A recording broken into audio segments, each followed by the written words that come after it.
Sejam todos muito bem-vindos ao Cumbre Agrocast. Eu me chamo Felipe Treitinger, sou fundador da Cumbre, a sua escola de negócios e carreira para o agro.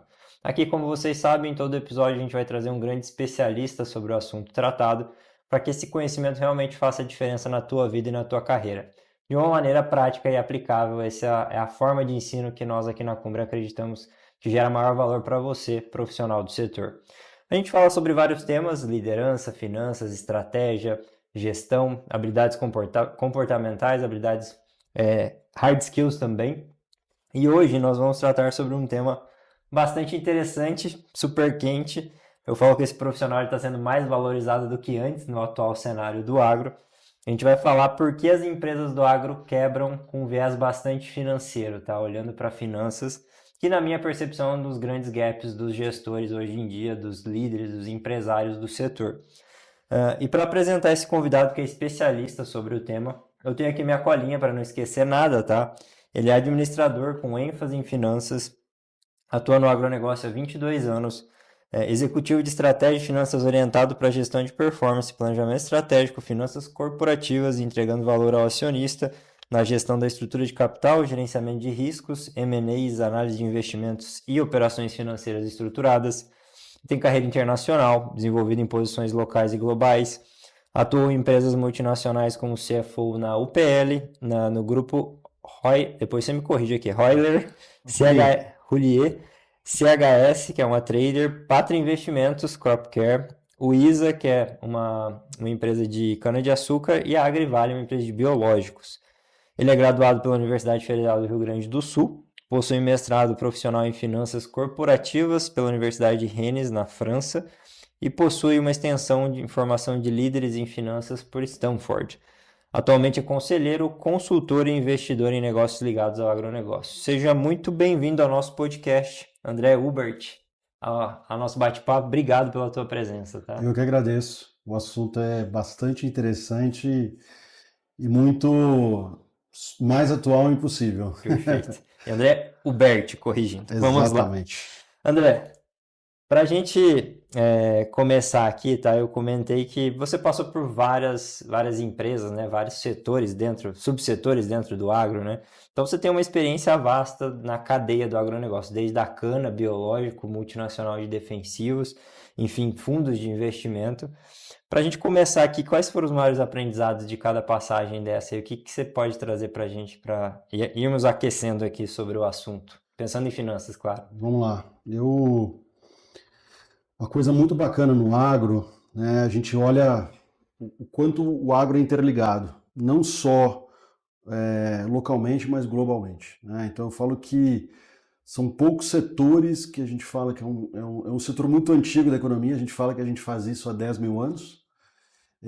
E mesmo assim ele está sempre se inovando, né? E ele é uma característica muito interessante porque, na realidade, o que acontece no Oriente Médio, na Ásia, nos Estados Unidos, ele tem uma repercussão direta no Brasil ou em qualquer cadeia do agro.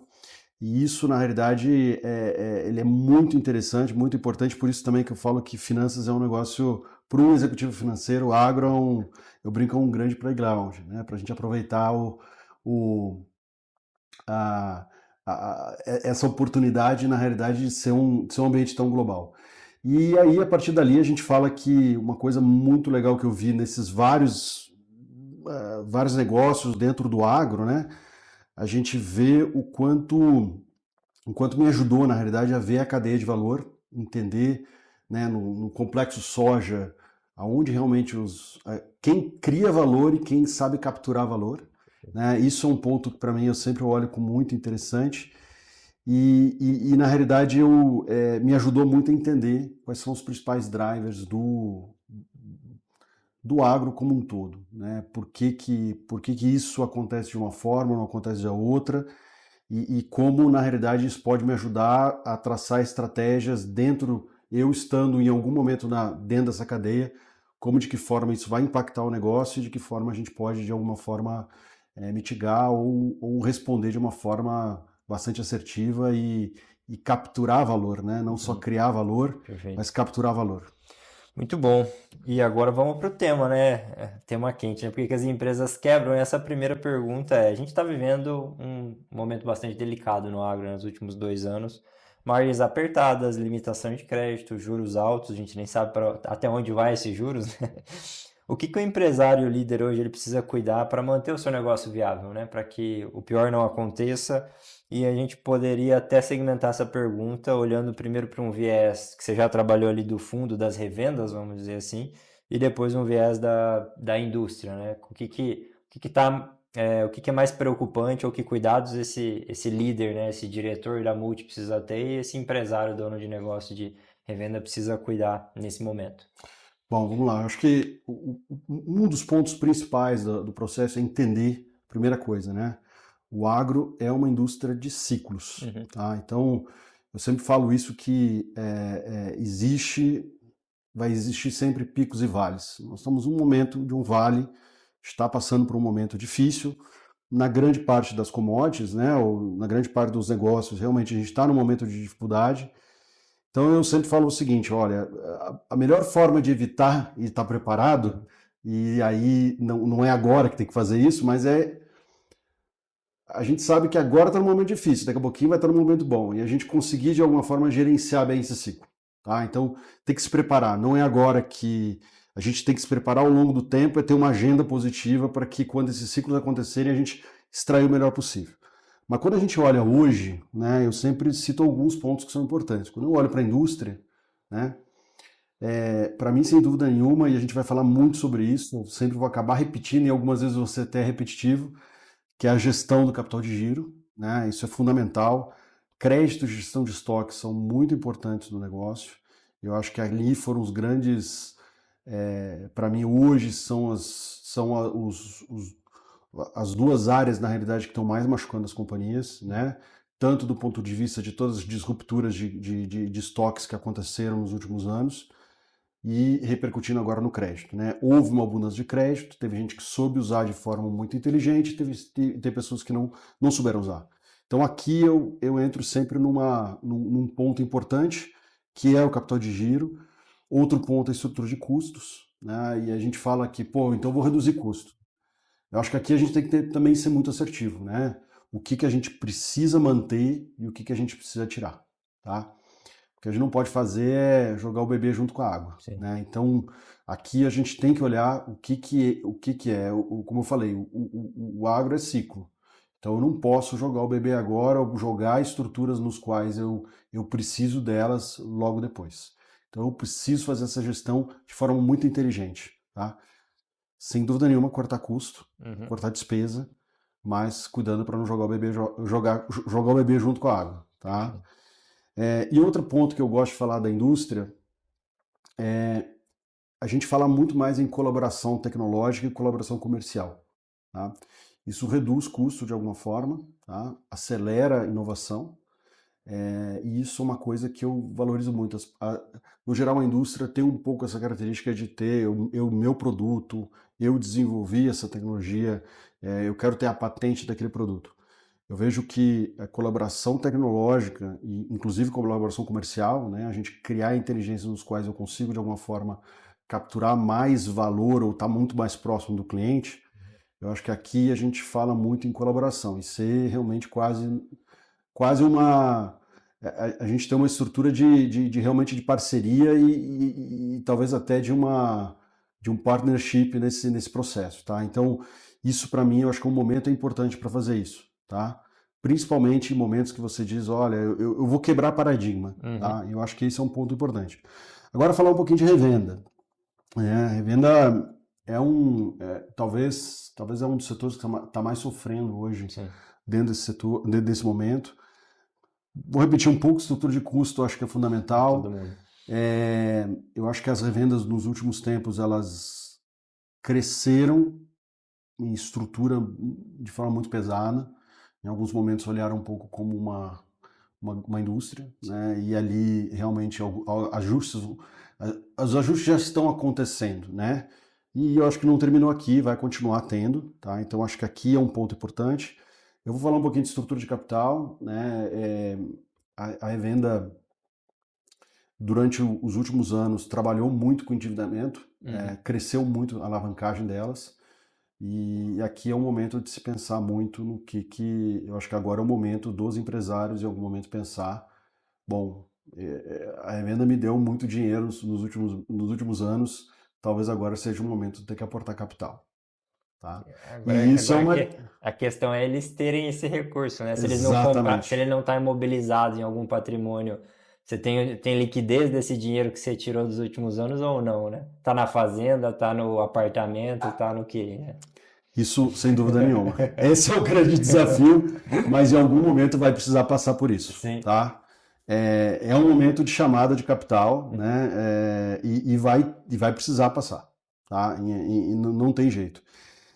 E outro ponto que eu acho que é importante é que a proposta de valor, a revenda não pode perder o que ela faz, que é ser um grande hub, né, de suporte e assistência técnica ao produtor, né, ser um supply chain manager, né, prover essa logística, né, mas ela não ganha dinheiro fazendo operação estruturada, vendendo a descoberto, vendendo... E isso, às vezes, piora a situação, né? Porque em alguns momentos você vai tentar... E é normal, né? O produtor também está apertado. Então, ele vai tentar, de alguma forma, Aumentar um pouquinho. puxar cada vez mais aquela... Poxa, eu quero uma relação de troca melhor, né? Eu quero... E aí, às vezes, o empresário, ele vai, eu preciso daquela venda, e aí ele toma o risco. Então, aqui é uma chamada um pouco para não, sabe... Travar as pontas, Trava né? as pontas, não Vai, faz a cara. loucura, tá? Não passe esse caminho, porque é pior. Porque você pode ali realmente.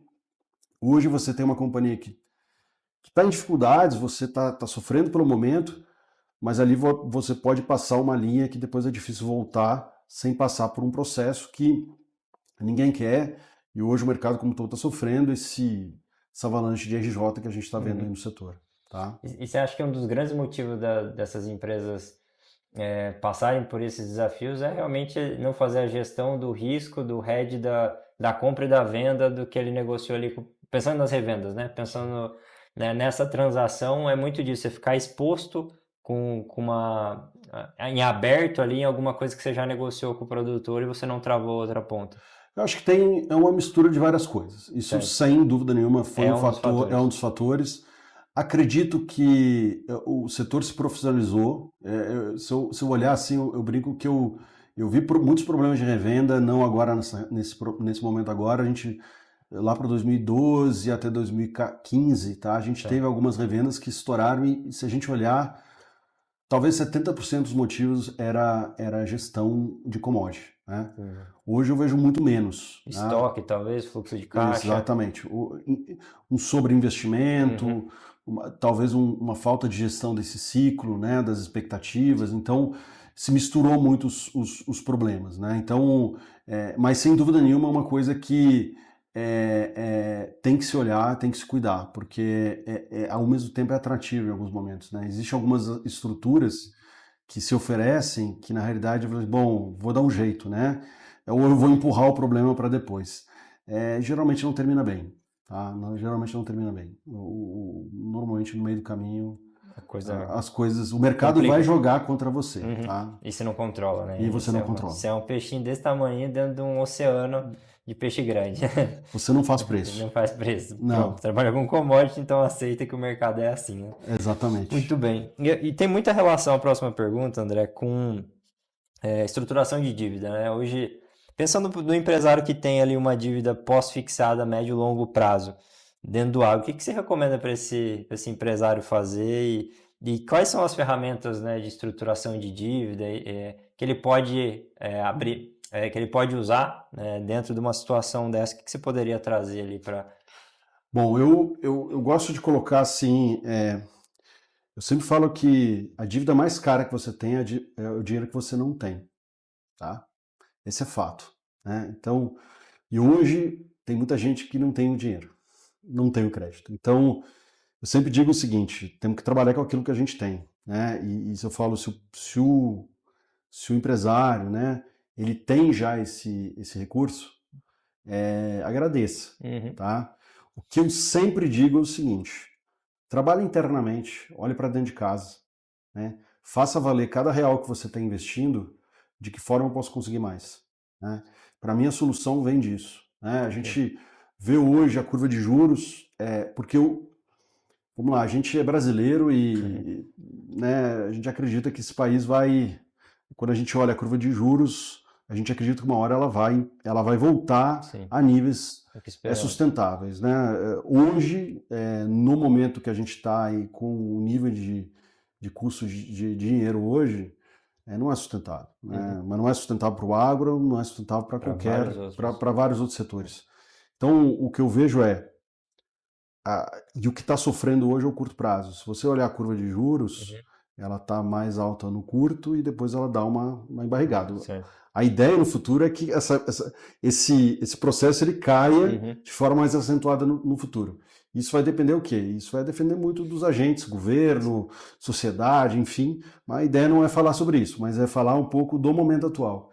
E quando a gente fala do momento atual, o empresário ele tem que olhar muito para dentro de casa. Tá?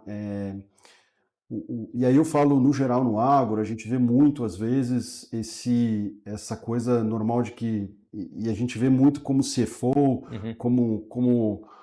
como executivo financeiro Controller, não, né? eu vou encontrar o cara que tem todas as agendas, todos os relacionamentos com os bancos. Ele vai resolver no curto prazo, talvez, ele vai dar uma sobrevida, mas ele não vai resolver o seu problema. O que eu sempre incentivo tragam gente que vai te ajudar no interno, Uhum. porque muitas vezes é dali Na que gestão você vai interna. buscar o dinheiro que você precisa, tá? Perfeito. Não é só, não vai ser só isso? Não, mas ele vai te ajudar nesse processo e, logicamente, fazendo isso, você tem uma outra perspectiva com o setor financeiro, tá? O setor financeiro está machucado, né? Logicamente, está sofrendo muito, mas ele também precisa boletar, ele precisa fazer o negócio dele Sim. rodar. Então, oportunidades vão aparecer, mas vão aparecer para as empresas melhores estruturadas. Perfeito. Tá? E entra muito aspecto também de governança, de quanto Sim, essa empresa está estruturada para mostrar relatórios, enfim, trazer credibilidade para quem quer emprestar, né? exatamente. Porque senão a coisa não. É difícil. E nesse aspecto, você acha qual que é a tua percepção sobre o perfil das empresas do agro? Qual que é o nível de conhecimento que o gestor, não necessariamente o dono do negócio, mas às vezes até o gestor ali do dia a dia que coordena uma equipe, ele tem em relação a finanças? Qual que é a tua percepção? A minha percepção, ela não é, eu não gosto de falar, eu vou falar um ponto assim, ela não é muito boa, Certo. tá? Eu acho que o setor precisa evoluir muito em gestão. O perfil das pessoas é muito bom porque foi assim que a gente construiu o agro, Sim, né? No geral, o gestor ou o empreendedor, o empresário, ele é muito empreendedor, sim, né?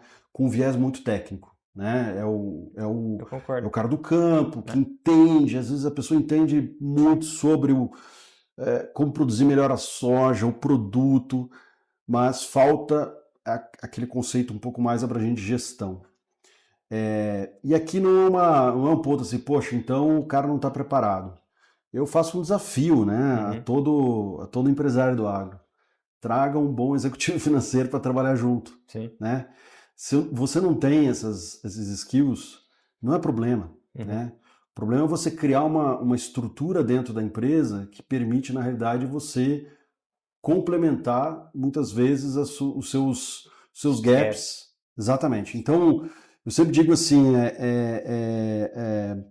você, você tem que buscar montar um time, não necessariamente um time de várias pessoas que pensam iguais a você. Uhum. Você tem que realmente trazer gente que complemente o processo. E ali é um ponto importante, né? Ainda finanças no agro, por mais importante que seja, porque eu falo que finanças está em tudo que é lugar dentro Uhum. do setor, ainda é um setor ainda bastante é, é, que não tem talvez ainda a importância ou como é que é o protagonismo que talvez precise num setor que demande tanto capital e que tenha tantos riscos. Então eu falo isso sempre para o empresário. Se não sabe, invista, traz traz gente alguém, que a sabe. gente que sabe. Se não E dê tem, espaço, né, para ele poder trabalhar, né? se não tem uma estrutura que não consiga contratar um cara muito sênior, monte um conselho, né? Traga uma consultoria que possa ajudar, mas não uma consultoria que vai trazer só aquela ideia de captação de dinheiro. Uhum. Traga uma companhia que vai ajudar a fazer a gestão melhor do seu negócio. A entender, tá lá, entender teu negócio para daí dar soluções, não chegar aquela coisa pré-pronta, falar, não, eu te indico esse aqui, vamos captar por ali, e não entendeu nem o business do Exatamente. Vou te empresário. montar um CRA, vou te montar uma. Vou fazer uma apresentação bonita para você apresentar para o investidor. Mas no final, no dia a dia, ele não vai estar mais lá. Sim. Entendeu? Ele fez, ganhou o FII dele lá e. O Certo, importante é ele estar lá. sim. Né? Como a gente vai fazer a gestão do estoque? O que a gente vai fazer com esse dinheiro, né? Como é que a gente vai Isso. gerir esse dinheiro agora que a gente consegue? Exatamente. A gente vai fazer a gestão de estoque, como é que eu vou. Eu tenho uma estrutura de crédito que eu consiga crescer, né? Eu consigo escalar isso de uma forma sustentável. Então, isso ele vai ajudar. Porque às vezes o empreendedor ele sabe aonde vai crescer, como ele vai crescer, que estratégias comerciais ele vai ter. Ele já tem até o time, já tem até as pessoas Sim. mapeadas que ele vai trazer, Perfeito. mas às vezes ele não vai saber como realmente fazer, executar de uma forma sustentável. Perfeito. Tá? E entendendo também, né, acho que uma grande questão que a gente comentou por cima também é sobre fluxo de caixa, né? Quanto a entrada, saída. Acho que é até legal você explicar o conceito, André, para quem não conhece da questão do a pagar ou a receber, porque tem muita empresa que realmente quebra por conta disso, né? De não ter essa conta básica do a receber ou a pagar. E, obviamente, né, estoque, tudo vai influenciando nesses pontos. Você pode explicar para quem não entende um pouco Vamos, essa lógica de uma maneira simples para quem não é de finanças? A gente está explicando para um leigo completo aqui como vamos é que lá. funciona essa brincadeira e por que as empresas quebram por isso. Vamos lá. A gente briga que a gente tem três grandes ferramentas de qualquer executivo financeiro. Nós temos o balanço, né? Uhum. A gente tem o demonstrativo de resultado e a gente tem o famoso fluxo de caixa. Perfeito. E eles vão te dar três grandes fotografias, né? O balanço ele vai te dar uma fotografia de equilíbrio, Uhum. né? Se os teus bens e os teus deveres, né, suas dívidas, elas estão equilibradas. Perfeito. E isso ele vai te dar uma fotografia de como ele vai estar estruturado. Então ele te mostra como você está equilibrado. Depois você tem o DRE, que ele vai te mostrar a sustentabilidade. Poxa, eu sou rentável, eu tenho venda suficiente para pagar as minhas despesas. Então aqui ele vai te dar um pouco a sanidade do negócio, né? Ele vai te mostrar a rentabilidade. E no fluxo de caixa ele vai te dar a liquidez. E o fluxo de caixa no final é o resultado dessas duas coisas. Ela vai equilibrar a tua rentabilidade, que você ganha dinheiro porque você vende mais caro que você compra, e você consegue equilibrar os prazos entre os teus passivos e os teus ativos. Né? Então eu falo contas a pagar e contas a receber. O ideal, a gente tem hoje sempre muitas vezes a revenda, ela compra o fertilizante, por exemplo, ela compra à vista, né? E ela vende a prazo, 260 safra, né? Então aqui você tem um gap, né? Então assim, você tem que no mínimo, e aí você olha o seguinte, né? A tua conta, ela não pode ser simplesmente eu comprei a 100 e vou vender a 105. Você tem que colocar o custo financeiro da sua operação Custo de no meio, né? oportunidade. Custo de oportunidade, o custo de quanto isso aqui vai te cobrar lá no final. E aí a gente vê realmente fazer o checks and balance que aquilo vai acontecer. Agora, o que não possa acontecer, e dentro do fluxo a gente precisa ter um fluxo de caixa bem estruturado, é que esses gaps, né, de entradas e saídas, ele não quebra no curto prazo, ou seja, você não tem um problema de liquidez. Né? Se você tem no meio do caminho um problema de liquidez, você vai entrar muitas vezes num processo ou num RJ, ou num próprio um default com algum fornecedor não planejado. Né? Porque eu sempre falo assim, se você tem um problema e você se antecipa ao problema, mesmo com desencaixe de caixa, você tem tempo de trabalhar isso. Alternativa. Você vai procurar alternativas. Ou vai buscar um banco, ou você vai trabalhar com um fornecedor, mas você tem tempo de trabalhar isso. Agora, se você não tem isso, você não tem essa gestão bem feita, aí vira problema, tá? Perfeito. Vira problema. E para o distribuidor, esse exemplo que você trouxe mesmo, né?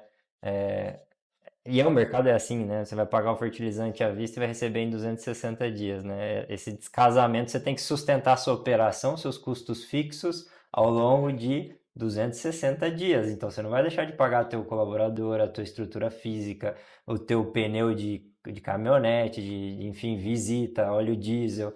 Então, assim, parece básico isso, mas tem muito... Quando você chega lá, você vai fazendo a conta. Se você não tem essa estrutura bem montada, né? André, ou às vezes você se perde nessas contas, porque não é só o Não. fertilizante, né? É muito simples a gente dar o exemplo do fertilizante, mas ele tem o defensivo, tem a semente, tem os biológicos, tem os micro, tem tudo, né, envolvido. É bem mais complexo que isso, É né? muito mais complexo. É, Por isso que eu falei na pergunta anterior, né?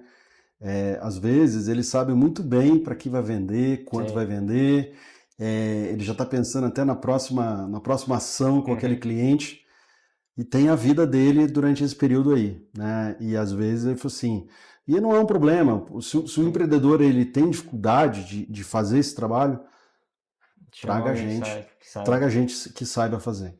Perfeito. Você até já respondeu essa aqui para explicar um pouquinho do que é DRE, EBITDA e caixa.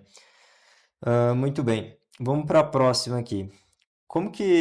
Como fazer uma boa gestão de estoque? Como que a gente faz uma boa gestão de estoque pensando no varejo? Pode ser até na indústria também, né? Base da tua experiência. O que são números aceitáveis? O que é algo perigoso hoje, pensando no nosso setor, André? Vamos lá, eu gosto de falar o seguinte, às vezes a gente, eu tenho alguns indicadores que a gente olha muito, né, dentro do setor na parte de gestão de estoque, né, mas a primeira coisa que a gente tem que fazer, e isso é muito comum em empresas, ter a gestão do estoque ser uma coisa muito fragmentada, Uhum, ou ser uma atividade quase da área de operações, né, certo. e na realidade operações acaba sendo a bucha de canhão, né, o problema vira um problema de operações, né? E na realidade, muitas vezes o problema não está em operações, né? Então eu sempre gosto de falar o seguinte: essa é uma gestão que tem que ser trabalhada em três grandes pilares, né? Então operações, sem dúvida nenhuma, vendas, né? Vendas e marketing, Perfeito. né? E finanças, tá? Por quê? Porque na realidade você tem que integrar o processo, tá? E isso ainda é muito fragmentado dentro das empresas, tá? A decisão de comprar, a decisão de carregar um estoque, né? Eu sempre falo assim, a minha recomendação é, poxa, se você trabalha com margens muito baixas, você não pode ter o luxo de carregar estoques altos. Sim. Se você trabalha com produtos com valor agregado maior, né, você é um produto mais diferenciado, mas ele te remunera bem, ele de alguma forma, você pode carregar um pouco mais de estoque, porque ele aguenta talvez um carrego, o custo de ficar o dinheiro Sim. parado ali, ele aguenta mais o desaforo, ele aguenta mais desaforo. Então isso para mim é o primeiro equilíbrio que você tem que ter, né?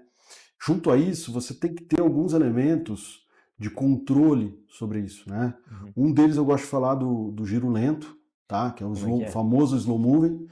Na realidade, você tem que criar momentos que é o seguinte, junto com essas três áreas, eles definem o que é um produto que ele está há muito tempo no estoque, Certo. né? Eu não gosto de falar uma data, Sim, o que é porque muito tempo para aquela empresa.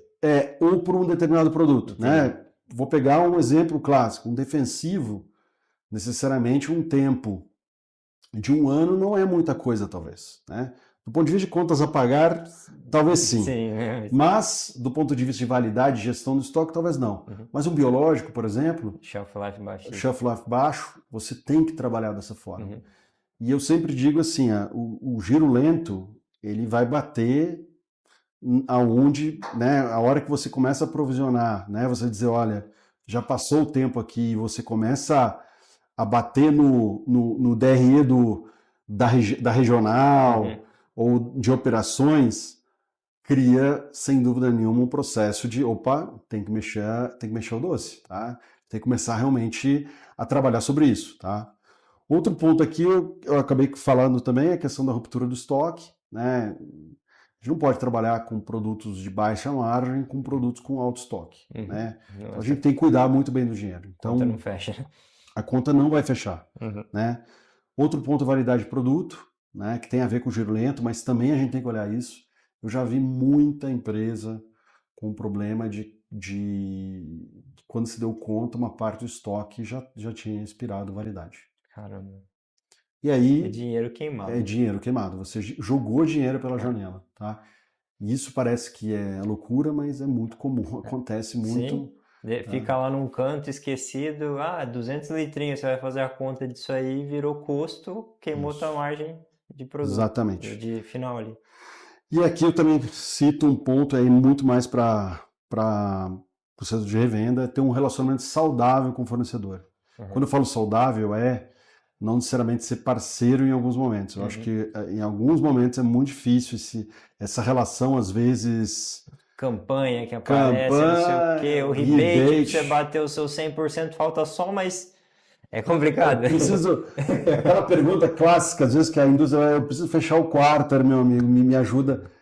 Tem que ser muito bem trabalhado isso Sim, aí. sim. Porque depois. Porque parece que o rebate vai te dar a margem, mas se você virou estoque e você não fez o Não, sellout, não deu você certo. tá enrolado. Então, POG. Então, quando você olha esses Aham. fatores, você precisa dessas três áreas. Sim. Se você não consegue fazer isso, você não consegue ter indicadores apropriados e Pra- mais assertivos para a tua Perfeito. operação, né? Então eu gosto de trabalhar dessa forma, porque assim, e logicamente equilibrando, né, não só a validade de produto, né, ou campanha, mas também, logicamente, o prazo de pagamento, né? Perfeito. Fertilizante, por exemplo, você não pode se dar o luxo de um NPK de você Deixa. sobrar produto, Sim, não tem como, sim. tá? Quebra tudo. Você vai perder, não só porque talvez vai chegar e dizer o seguinte, não, eu posso vender no que vem, Uhum. mas você vai perder muito dinheiro, Uhum. porque na realidade você vai carregar um estoque É um valor de muito alto. um valor muito alto, margem muito É. pequena, e aí Você não perdeu. só o teu lucro vai É. prejuízo na operação. Sei lá, se a tua margem, vamos chutar que era. Fertilizante é muito baixo, É né? muito Ou baixo. 6, 8% no É isso máximo. aí, é isso aí. Então, você carregar 200 dias esse valor lá no teu pátio, acabou Já a tua era, margem. As pessoas às vezes não têm essa consciência. Falam, não, mas o produto tá aqui, meu amigo. O juros está 1,1 ao mês, é, 0,2, entendeu? Vai já embora. era, já era. Essa é a conta. Se for fazer certo, porque às vezes o empresário fica com essa, não, mas o produto tá aqui e tal, deu uma empedrada, a gente dá um jeito, mas já perdeu. Olha, eu coloco isso porque isso na indústria, eu falar uma coisa aqui na indústria de defensivos que é muito interessante. Eu sempre tive um número na minha cabeça. Eu falo que, e hoje ele está mais verdadeiro dado o custo do dinheiro. Uhum. Eu sempre digo que empresas do setor, né, e aí especificamente defensivos, né, que trabalham com margem EBITDA abaixo de 12, que vendem prazo safra, ela não aguenta. Uhum. Ela não vai aguentar o custo que ela vai precisar de financiar esse capital de giro, o desenvolvimento de capex em termos de desenvolvimento de produto, ela não vai aguentar a conta. Então, porque, porque os 12% é um pouco de algumas indústrias que venderam Uhum. o negócio do Brasil porque tinham Estavam abaixo. EBITDAs abaixo disso. Ela não aguentou.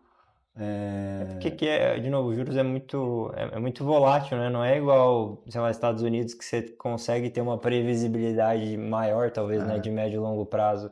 No Brasil mudou o governo, né? A gente não. não sabe para onde vai. É isso aí. É uma loucura, né? É isso aí mesmo. Esse é o Brasil, gente. É isso Empreender aí. aqui no agro não é para qualquer um, não. Acabou que tem que ser sacudida. Muito bom. Vamos lá, vamos para a próxima aqui, André. A gente tem vivido, né? Já comentamos. O agro, aliás, ele é assim, ciclos longos, as margens estão mais apertadas, aí sim a gente está vivendo, e capital, né? Alta demanda de capital. Né? Isso aí é sempre, não é só pelo momento. Como fazer a gestão de custos fixos e variáveis? Se eu puder trazer um exemplo do que é um custo fixo, o que é um custo variável para o pessoal que nos escuta, que nos assiste entender, André. Vamos lá, eu sempre procuro, aí um pouco a minha estratégia, como eu olho as empresas, eu gosto muito mais de custo variável que custo fixo, Uhum, né?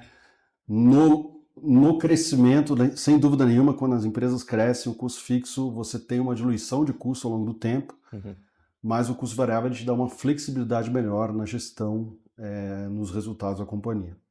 Acho que o melhor exemplo disso, eu quero trazer e aí falar um pouquinho de custo fixo e custo variável, é a questão da própria força de vendas, Uhum. né?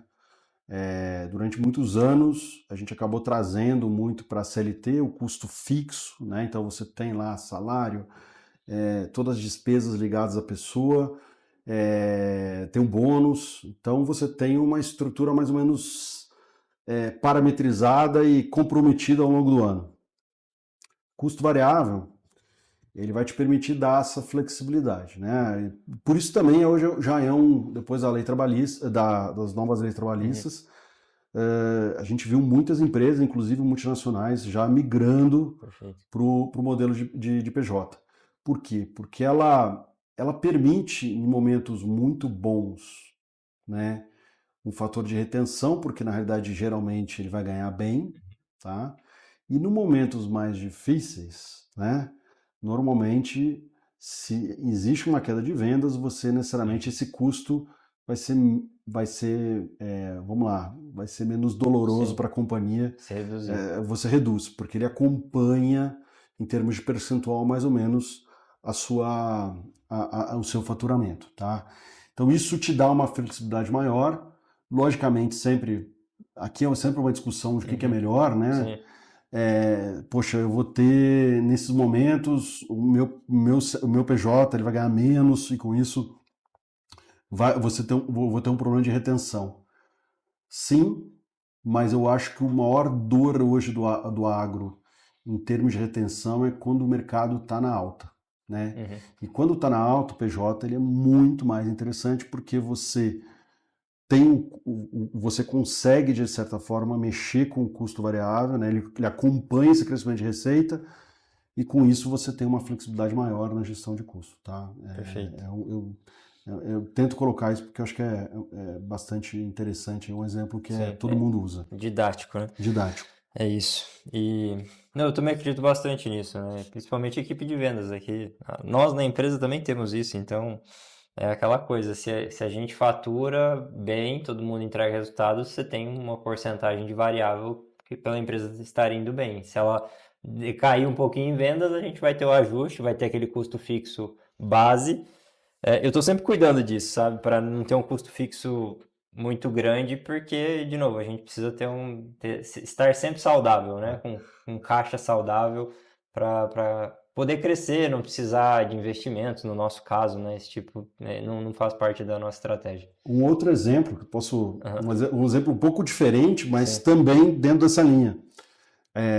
Por exemplo, em empresas que trabalham muito com P&D, né, com Uhum, muito desenvolvimento de produto, com inovação, você utilizar o royalty, né? uhum, Em alguns momentos, em vez de você desenvolver, como a gente falou, um pouquinho de cooperação tecnológica, sim, tudo, você, em vez de ter tudo dentro de casa, né, que no final é um custo fixo, né, sim. você tem uma estrutura Mais pesada de barato, então, pesquisa e isso aqui, né? desenvolvimento, você trabalha com royalty, Sim, né? Talvez você pode dizer, poxa, o royalty é alto, mas talvez, eventualmente, você mitiga muito não só o risco, né, uhum. porque pesquisa tem Você não sabe risco, se é, e você tem um custo fixo todo ano que você carrega, que é uma estrutura, né? é gente, é desenvolvimento de campo, enfim. Total. Né? E não é nem um pouco barato, né, André? Não. Você sabe bem. Tá certo. E quais são, na tua visão, os três indicadores financeiros chaves para você estar sempre olhando? Você como um CFO ou o empresário, né? Qualquer pessoa que lidera e que gerencia um negócio, ele tem que estar cuidando sempre. Vamos lá. Eu vejo, o primeiro deles, eu vejo o capital de giro um ponto importante, Uhum, tá? Então a gente tem indicadores, eu tenho uma abertura, né? Tem um dashboard bem estruturado de como está a gestão do capital de giro, ele é fundamental, né? Você olhar prazo médio de recebimento, prazo médio de inventário, prazo médio de pagamento, uhum. né? A gente fala, o capital de giro ele é muito intenso no nosso setor, então esse é um ponto que você tem que olhar com muito carinho, tá? Outro ponto que eu olho, alavancagem, Uhum. tá? O que que é saudável? Quantas vezes EBITDA? O que que você fala mais ou Olha, menos? eu coloco que tem muita gente que fala em 2,5 vezes, tá? Tá. Eu por natureza, tá? André, eu sou um cara que Não gosto de alavancagens altas, tá? Eu brinco, eu fico um CFO nervoso quando começa a ficar com a alavancagem muito alta. Perfeito. Eu prefiro, eu gosto de trabalhar em indústria, né? Aí, logicamente, indústria sempre abaixo de 1,5, Uhum. tá? No máximo duas vezes na indústria. E na revenda, a revenda é um setor que trabalha com alavancagens maiores, né? Aqui a gente fala que 2,5, para mim é bastante aceitável. Uhum. Logicamente, você tem que entender sempre como é a tua conversão de caixa no teu ativo, tá? Tanto é que o indicador, eu posso falar um pouquinho dos indicadores mais de revenda. Um indicador que eu olho bastante é a liquidez corrente, tá? O que é a liquidez corrente? É teu ativo circulante, os teus ativos de curto prazo, eles têm que ser maiores, né? Tem que ser acima de 1. Ou seja, a soma de todos os ativos circulantes, né? Os ativos de curto prazo, eles são maiores que as suas dívidas de curto prazo, O né? que é um ativo, para o pessoal entender, um Vamos ativo lá. circulante? Ativo circulante, geralmente você tem caixa, Uhum. as principais contas, tá? Caixa, contas a receber, estoque, e alguns créditos que você tem para receber no curto prazo, ou prazo de até 1 ano, Perfeito. tá? Pode ter impostos, né? Uhum. Você fez algum adiantamento a fornecedor, enfim.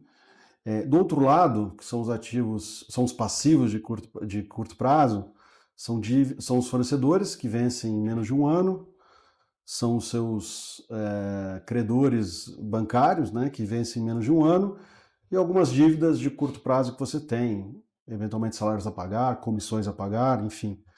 Quando a gente fala o seguinte, esse é um item importante. Lembrando aquele processo que a gente falou do fluxo de caixa, né, o equilíbrio, é que quando você tem mais dinheiro de curto prazo para você monetizar do que a pagar, você vai ter uma sobra de caixa no curto Uhum. prazo. Tá? Quando essa conta inverte, é o que a gente brinca que um muro aparece. Você normalmente tem um muro antes de 1 ano. Tá? Isso é preocupante. Tá? É a morte? Não é, Uhum. né? Mas você entra num espiral Perigoso. perigoso. Tá? Então esse é um indicador que eu olho bastante. Né? A gente fala que isso tem um conceito, a diferença quando é negativo, que a gente fala do capital circulante líquido negativo, ali é um sinal muito grave para a companhia. Tá? Você tem um desencaixe, você tem um problema de liquidez no curto prazo.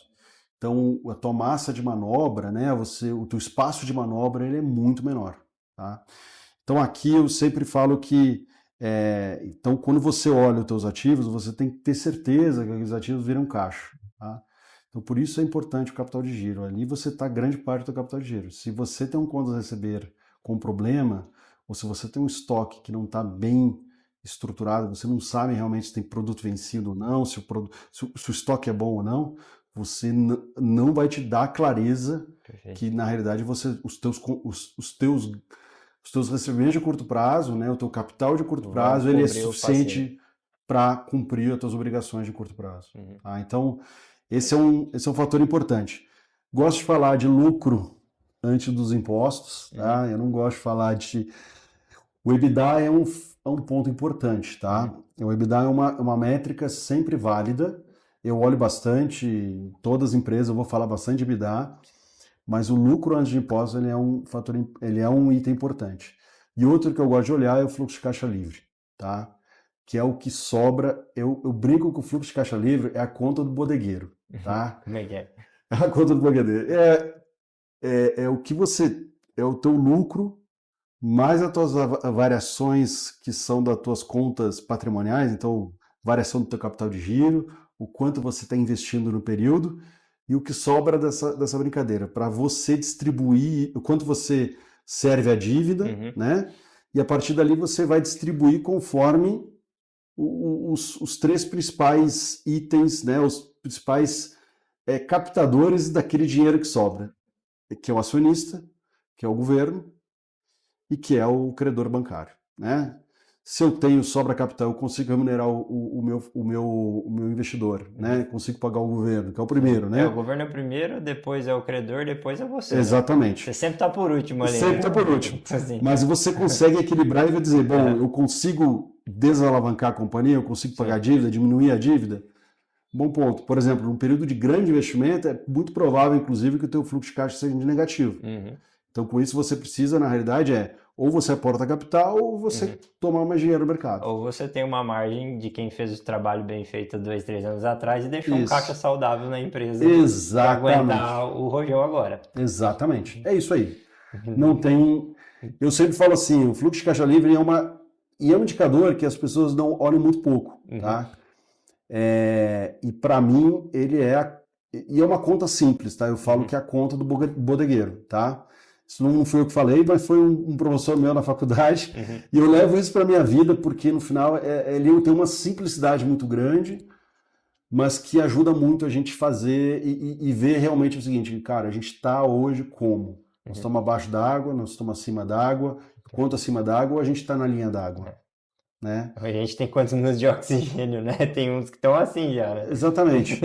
Quem faz um pouco isso, que tem um setor que trabalha melhor isso, ainda é o setor de sucroenergético, né? Que é muito dependente de capital de terceiro, porque geralmente são programas de investimento de capex, de Uhum. manutenção muito elevado. Então a gente sempre fala assim, bom, a gente tem lá o EBITDA, do EBIT, que é o quanto a depreciação entra quase no caixa porque você tem que fazer o capex de manutenção, quanto é que me sobra para me servir a minha dívida e a partir dali o quanto eu tenho de capacidade para me ampliar ou ficar Sim, na situação que eu estou hoje, perfeito. tá? Tá ótimo. E eu vou para um outro tema aqui também, que tem muita gente que não entende muito bem, o desconhecimento mesmo, né? E pegar aqui tua bagagem, André, para explicar para o pessoal.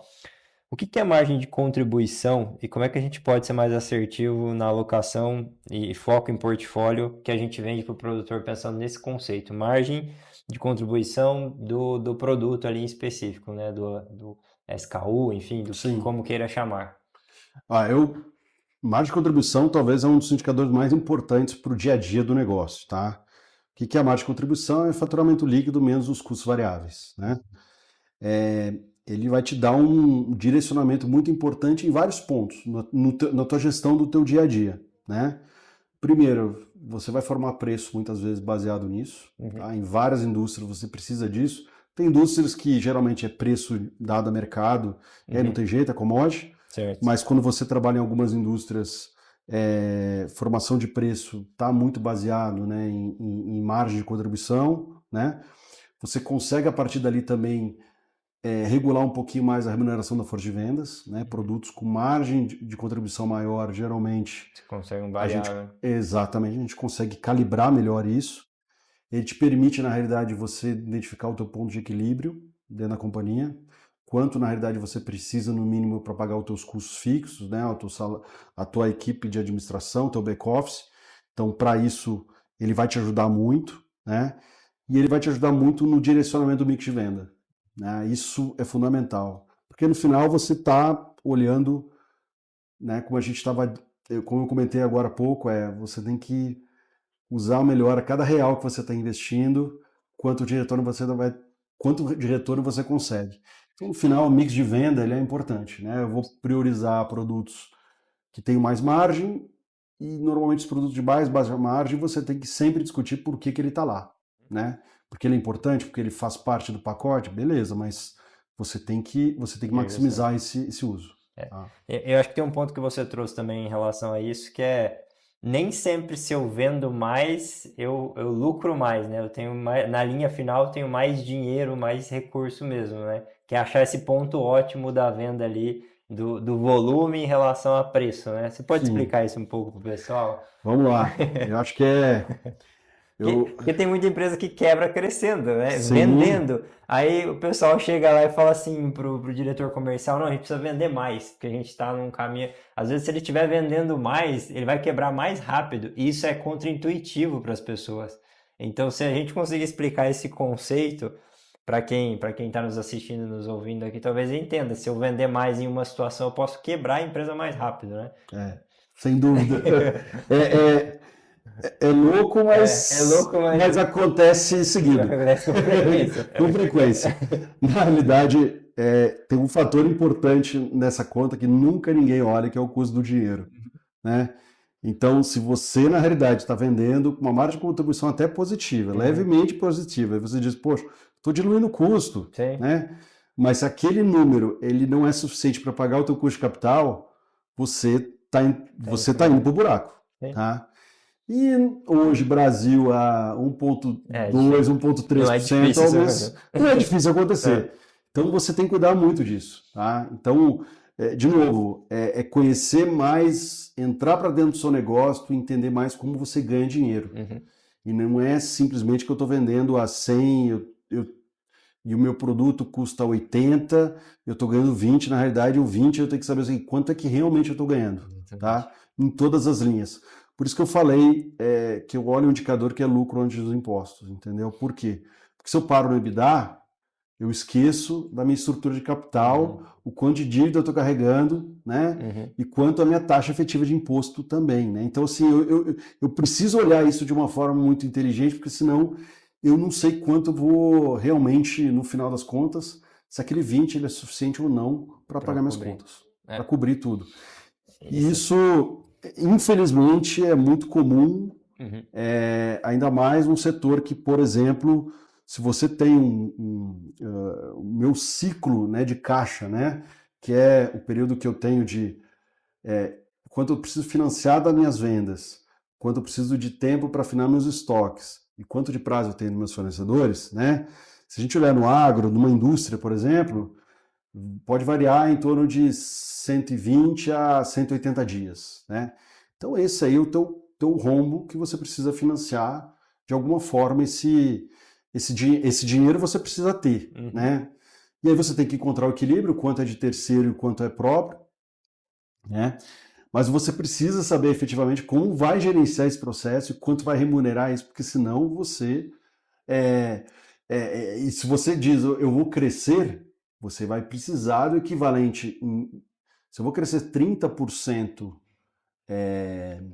em vendas, se você tem mais ou menos esses 180, 120 dias, você vai precisar do equivalente àquele crescimento dos 30%, você vai precisar de mais capital. Você vai ter que financiar aquilo de algum jeito, né? Exatamente. Se a empresa, só para tangibilizar, né, André, para ver se eu estou no teu raciocínio. Se a empresa tem 100 milhões lá que ela precisa, ela falou que ela vai crescer 30%, ela vai precisar de mais 30 milhões para sustentar esse crescimento durante o tempo ali, senão ela pode estar indo para o buraco, como a gente falou, pode estar indo... Exatamente. Para você ter um pouquinho menos a conta. Tá. Eu falo, você vai precisar de 15 milhões. Tá. Se 180 dias, mais ou menos metade de um ano, Perfeito. você vai precisar de 15 milhões a mais. A pergunta é clássica, pô, eu preciso de 15 milhões a mais. Eu vou ter que, de alguma forma, financiar esses 15 milhões. Né? Ou eu vou para banco, ou eu vou para fornecedor, ou eu vou para... eu vou captar eu mesmo, aportar, vou para o mercado de capitais, ou eu vou, de novo, buscar internamente. Então, poxa, nesse crescimento, eu vou tentar diminuir de 180 dias, eu vou baixar aí uns 30, 40 dias esse processo, porque eu vou incentivar minha força de vendas a vender mais à vista. Tá. E com isso eu consigo reduzir esses 15 milhões para 5, que é o que eu tenho mais ou menos de limite com os bancos. Você mexe na política de vendas para um incentivo ali para conseguir alinhar a estratégia para aquele crescimento. No final, a gente fala que a gente tem que buscar soluções internas antes de buscar as externas. Por quê? Porque às vezes parece que as externas são mais fáceis, mas muitas vezes elas não são perenes. Internamente, se você cria uma cultura, eu não gosto de falar da palavra austeridade, porque não quer dizer, não é isso. Mas você cria uma cultura de excelência, né? Você se pereniza isso ao longo do tempo. Então você vai ter um negócio muito mais sustentável no longo prazo. Perfeito. Tá? Então, muito bom. Papo aqui muito enriquecedor. Estou aprendendo bastante aí, André. Quero fazer uma pausa aqui, na verdade, fazer um convite para você que está nos assistindo aqui para a nossa próxima imersão em liderança e gestão no agro com o C-Levels, tá? Que vai acontecer aqui em São Paulo, nós reunimos 7 CEOs, C-Levels aqui, para ensinar você práticas e estratégias validadas de gestão e liderança. É exclusivo para gestores do agronegócio, então gerentes, diretores, C-Levels, donos de negócio. Fica aqui meu convite, o QR Code está aqui em cima, em algum lugar aqui da tela. E temos também o link na descrição para você fazer seu cadastro, pré-cadastro. Nossa equipe vai analisar essas informações e entender se essa imersão é para você ou direcionar o melhor produto, caso não seja, tá? Fica aqui meu convite e a gente volta aqui para o nosso bate-papo, André. E agora vamos falar, acho que já falamos um pouco, né, de custos fixos, custos variáveis. Você consegue trazer a distinção de custo e despesa? Eu estava escutando num outro podcast e achei muito interessante. Explica para a galera, porque tem gente que fala despesa e é custo e custo é despesa. Então, o que é a diferença? Vamos lá. Custo, ele tentando fazer de uma forma muito simples, tá? Uhum. Custo, ele é parte integrante do custo total do produto. Certo. Então, ele está em cima na margem de contribuição, tá? Então, vamos lá. Custo fabril, né? Custo de mão de obra fabril, ele é absorvido dentro do custo de transformação de um determinado produto, né? Perfeito. A gente compra o produto, transforma ele, e você precisa de vários recursos, né? Uhum. E deles a mão de obra, por exemplo, mão de obra direto, ele é absorvido dentro desse custo, e a partir dali você tem um custo e aquilo faz parte do custo final do produto, no qual ele avalia a margem de contribuição dele. Perfeito.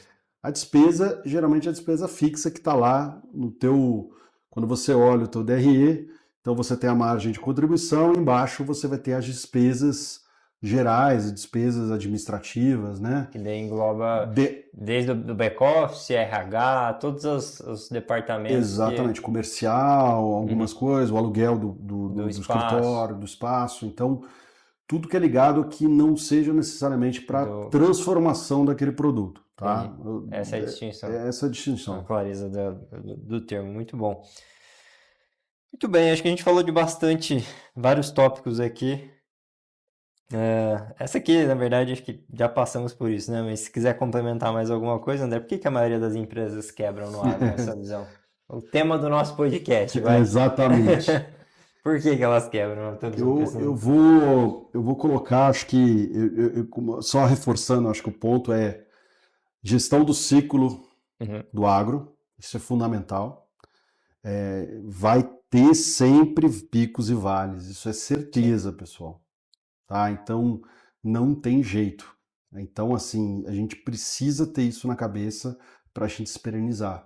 A gente sempre fala, o agro, se eu fizer um gráfico cartesiano, isso eu falo para todo mundo que está entrando no agro, eu sempre falo que é muito legal no agro, né? Se você pegar no longo prazo, o agro brasileiro ele vai mostrar um crescimento muito significativo. E é uma reta bonita, sempre aquele gráfico bonito, estatístico. Só que quando você começa a dar um zoom, né, abrir lá no computador, aí você vai ver que é um eletrocardiograma, né? Então a gente sempre brinca o seguinte, acho que a pergunta que todo empresário tem que fazer é como eu consigo maximizar o retorno quando eu tenho meus picos e como eu não quebro quando eu tenho os vales, né? Então aqui sem dúvida nenhuma, o ciclo é importante. Se você não tem a visibilidade do ciclo, se você não cuidar do ciclo, você vai se ver em problema, tá?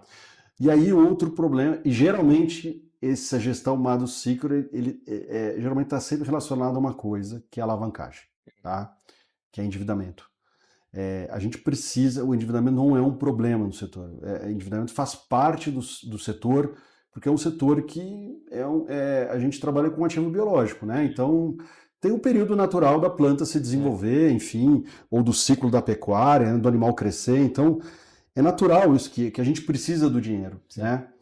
Mas eu sempre digo, muitas vezes dinheiro em excesso não faz bem para o agro. E a gente falou um pouco do próprio preparo, né, do empreendedor lá, que às vezes ele está lá, nunca teve oportunidade, chega um monte de gente oferecendo crédito, e aí ele faz talvez algumas besteiras nesse meio do caminho, tá? Então é muito comum acontecer isso, a alavancagem é um negócio que um dia a banca vai cobrar, né? Então esse é um fator muito, muito sensível, é, e pega empresas de nível de sofisticação variados, tá? Não é só o pequeno, né? Não é Não só sou pequeno, não. o empresário fatura 40, 50 milhões, é pequena revenda lá. Não, é do pequeno ao que fatura bilhões, né? Exatamente. Então, alavancagem é uma coisa que tem que cuidar, tem que olhar com muito carinho, tem que, nos momentos de bonança ou de pico, tem que cuidar dos investimentos que vão fazer, nos retornos que estão olhando. A gente fala na tua duration, né, que é um termo muito financeiro, mas é o quanto o período, na realidade, da tua dívida e quanto ele vai retornar o dinheiro tem que ser menor. Você tem que olhar isso com bastante carinho. Não dá para fazer. Eu não estou falando nem dessa crise. Eu já vi empresas muito saudáveis, né, muito boas, assim, referências no mercado. Eu tive um exemplo como conselheiro de uma empresa do setor e não agora nessa crise, mas passada. E a gente viu que as ideias, os projetos eram muito bem feitos. Os projetos super alinhados, assim, os Uhum. projetos a visão do empreendedor foi sensacional. A execução não foi boa, porque na realidade a execução financeira não foi boa. Ele desequilibrou os passivos com os ativos. Né? Então os passivos gritaram antes, né? O passivo cobrou antes do retorno do retorno dos investimentos. E aí você jogou jogou Estratégia. tudo fora a Sim, sim. estratégia, que ela não estava errada, ela estava Sim, muito, ela era, vou dizer, ela estava naquela época ela estava bem à frente, certo. o empreendedor leu o mercado e estava bem à frente de que algumas empresas depois, até nesse novo ciclo, que é um ciclo um pouco mais sofisticado de Uhum. consolidação, com os fundos entrando, tudo, ele viu isso antes, Uhum. né? Mas ele não soube gerenciar Questão financeira a mesmo. questão financeira. Entrada, saída, no fim das contas, a gente voltou para o mesmo Exato. lugar. Exatamente. Exatamente. Tá? Muito bom. Vamos falar de fundo de investimentos agora. Esse tema é Vamos lá. bom, esse tema é interessante. O que você pode trazer dos movimentos feitos há alguns anos atrás dos fundos? Você também já trabalhou em um deles.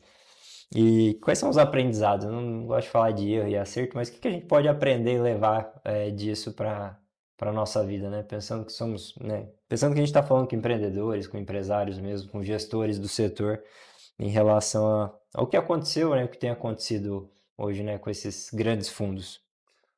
Vamos lá. Eu acho que ainda o agro, para a economia brasileira, nos últimos 40 anos, foi um grande impulsionador. Uhum. Mas para o mercado financeiro, se a gente olhar, durante muito tempo ficou escondido. Né? Nunca ninguém olhou Sim. esse setor de uma forma realmente da importância que ele deveria ter.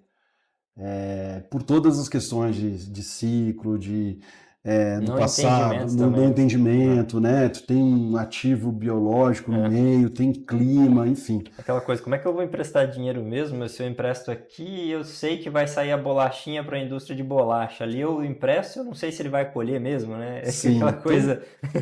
então assim, eu acho que teve um desconhecimento e nos últimos anos, acho que no geral, o mercado financeiro no geral Uhum. e fundos de todo tipo, né? Fundo de private equity, fundo de crédito, enfim, viram o agro como uma grande oportunidade. Até porque cada vez mais o agro virou a gente está falando de 25% da economia Uhum. brasileira. Se você tem um fundo de private equity, um fundo de crédito, você não pode simplesmente dizer que você não vai trabalhar Ignorar os 25. ignorar 25%, 30% da economia brasileira. Uhum. Então, você vai ter que trabalhar nisso, né? Então, a gente viu isso nos últimos anos, né? Houve um investimento massivo dos fundos em vários setores, né? O mais conhecido, que logicamente acaba trazendo a referência, foi o setor de revenda. Uhum. Eu vejo que é o primeiro grande crise que os fundos em geral estão vivendo no agro, né? Então é a primeira crise, sempre é Sim. dura, né? Você quebra ah, ah, ah, algumas crenças, Uhum. né? É natural isso acontecer, mas vai ter o aprendizado normal. Eu acho que está sendo difícil para alguns fundos, né? Alguns fundos saíram bem machucados aí dos últimos eventos, outros ainda estão lutando bastante aí para voltar um pouco vamos lá, para voltar o negócio nos trilhos de novo.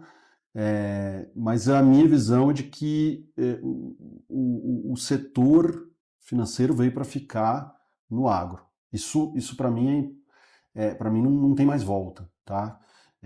O que vai acontecer talvez cada vez mais precisa ter uma fusão maior de conhecimento entre as áreas, né? Eu acho que o setor financeiro vai ter que em algum momento entender cada vez mais do agro, o setor agro vai ter que cada vez mais sofisticar também, e a gente fala muito da gestão, governança e tudo mais. exatamente. Para Então, conseguir ter acesso, né, que foi o que a gente falou. Exatamente, porque apetite vai ter, e eu falo, 25% da economia não tem jeito, vai ter que fazer. Agora, uma coisa que eu acho que é importante, e é um ponto que aqui é um desafio um pouco aos fundos, né? É que o agro, por ser um ciclo, né?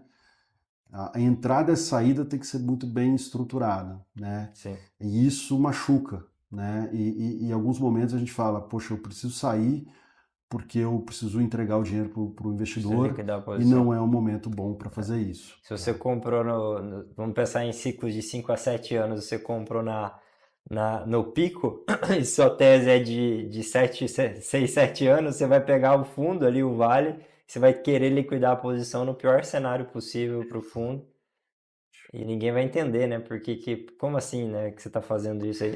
A coisa não casa, né? E aí eu brinco, um moedor de carne, entendeu? Porque aí fica uma pressão, vira panela de pressão, é natural, né? Sim. Você precisa entregar o retorno, você precisa fazer o capital, né? Você precisa entregar, e aí é difícil, né? Então, eu até faço algumas consultorias para alguns fundos, né? Eu sempre falo para eles, insisto isso, pessoal, cuidem, né, que a gente fala o passivo da gestora, cuidem no investimento em agro.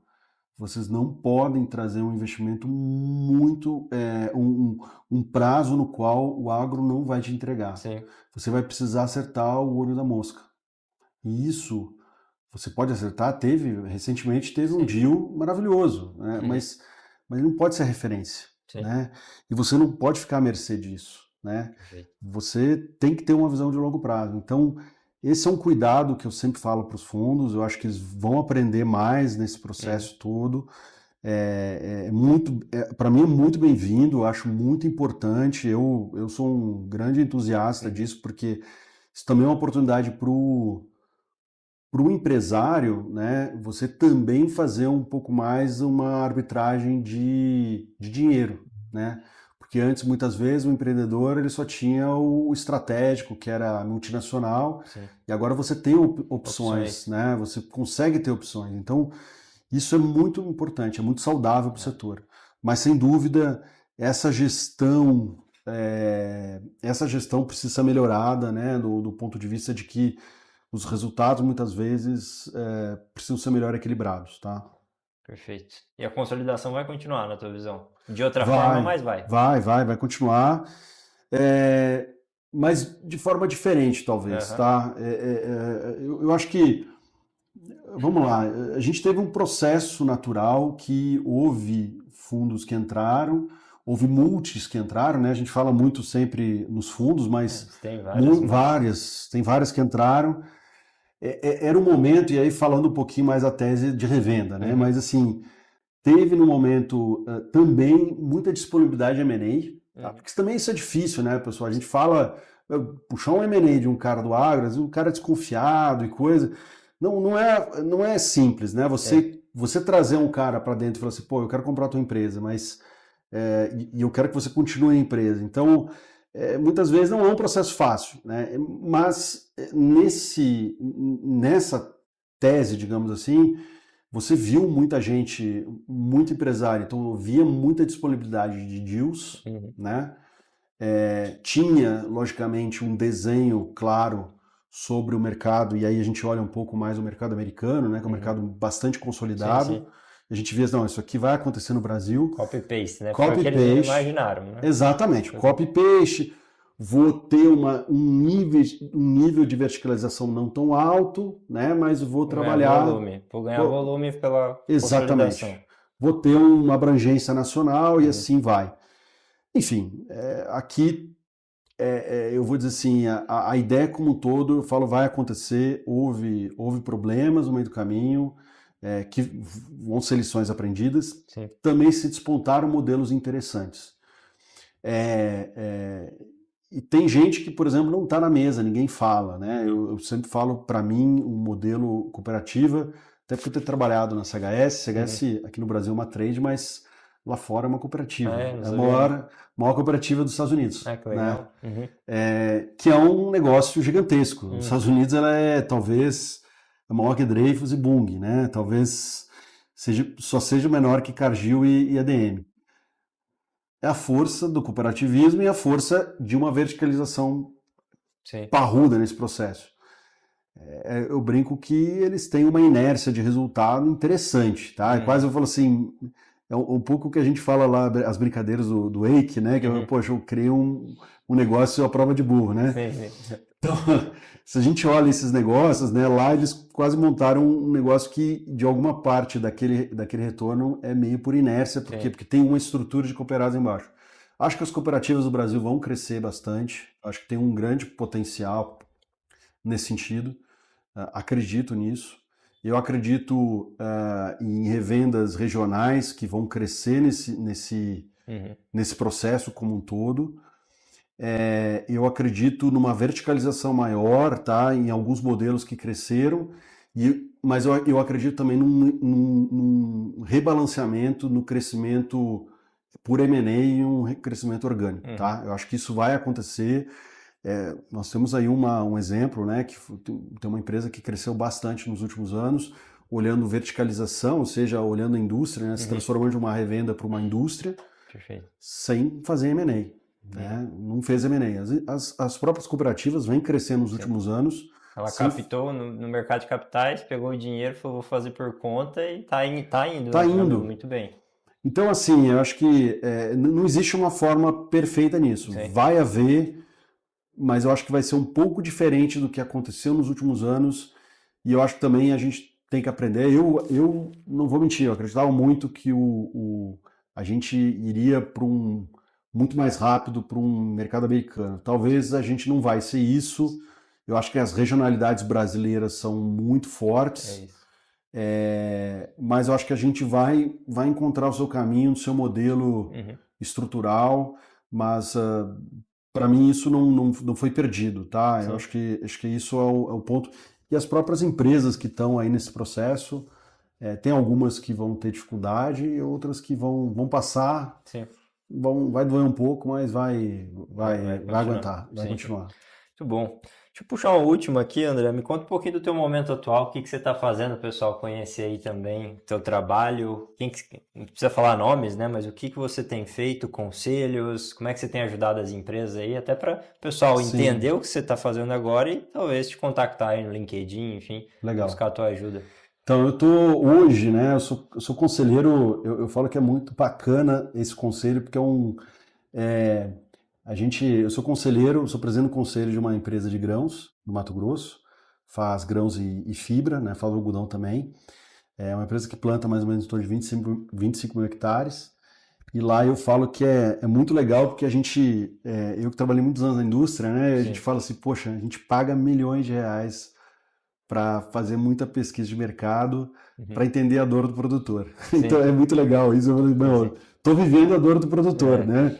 Que a gente está falando muito da indústria das revendas, mas também não é um ano fácil para o produtor. O produtor tá difícil, né? Esperava-se um ano melhor em 2025, mas as relações de troca não estão ajudando.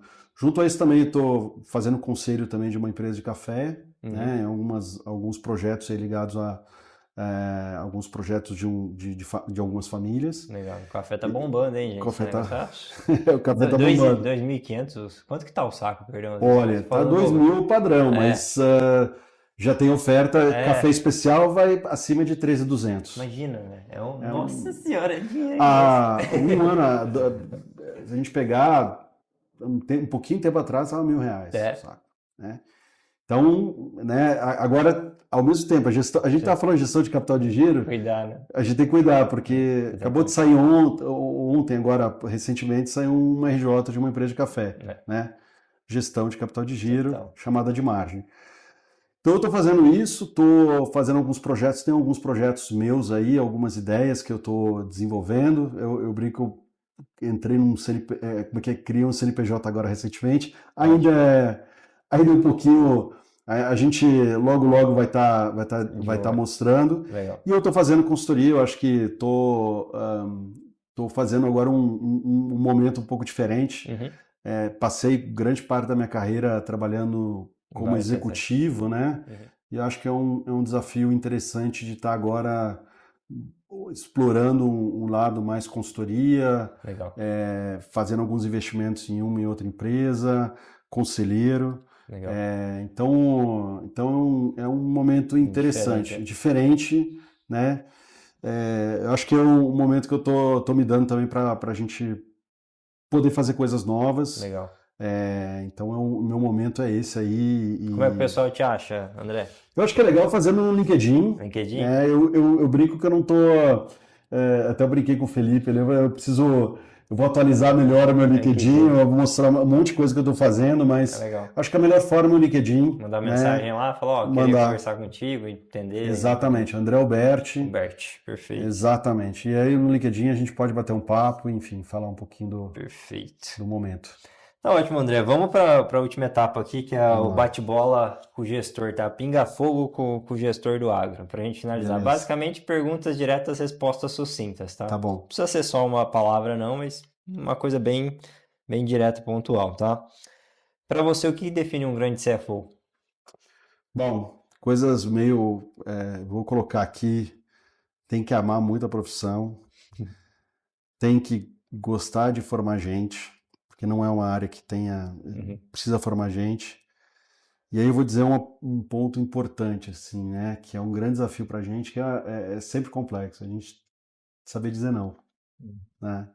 E mesmo que às vezes o não, né, ter alguns hard calls difíceis,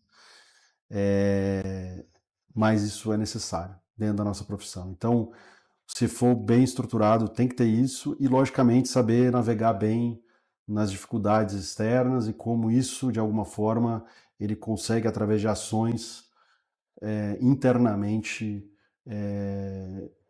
criar fortalezas dentro da companhia. Perfeito.